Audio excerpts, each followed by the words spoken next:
Hi everyone, welcome to the channel. Please subscribe to the channel if you haven't subscribed.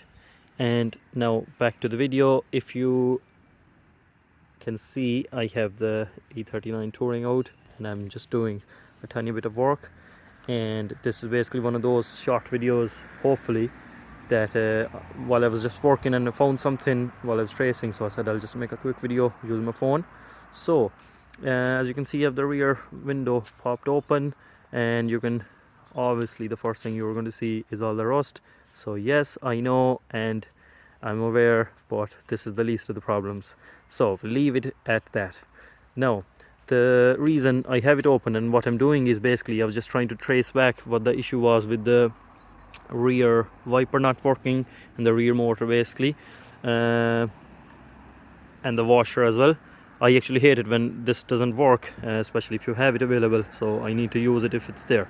So basically I was tracing that, and I checked the fuse, I checked the power coming to the motor, nothing, all the normal stuff was okay, the fuse was okay.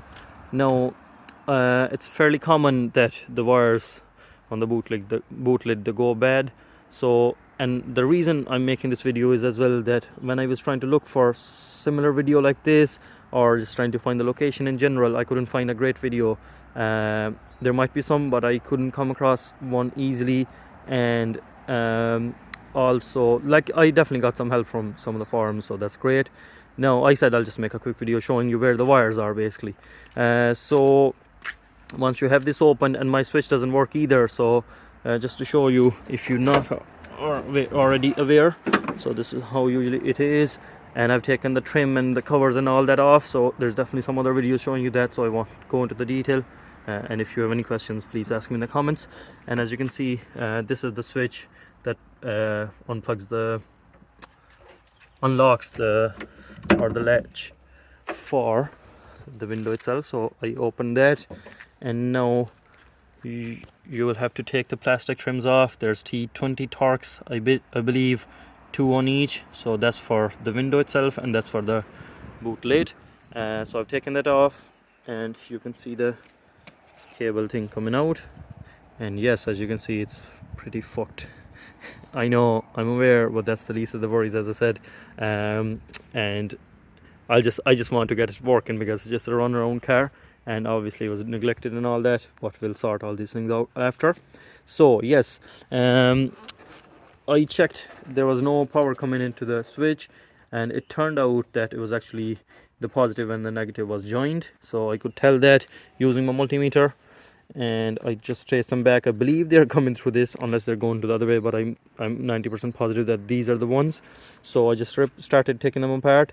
Usually, as you know, that these go kind of bad here because of the extended use, but because of all this smoke, you can actually tell I spotted a break in the wire here, and that looks like to be the big positive wire. So I think that's what my issue is, and I'm going to just basically, I won't solve all this on the video here because this is just a quick one. So I just wanted to show you where the location is, and actually how you get to it is you have to remove the plastic trim bits off. So there's one, something like that, and there's kind of plastic bits. You have to go in with the screwdriver and wiggle it out, and it comes off, and also the top bit here as well. So now I'm going to just, by the looks of it, it's going to be a lot of new wires or cables going in, so I'll do that off camera, but I just wanted to show you where the location is. So I'll try to end this video here. I hope the video has helped somebody out there, and yes, I know it's relatively clean otherwise if you just look around, so that's fine. Thanks very much for watching. I hope it helps you out there somewhere, and we'll see you in some other videos.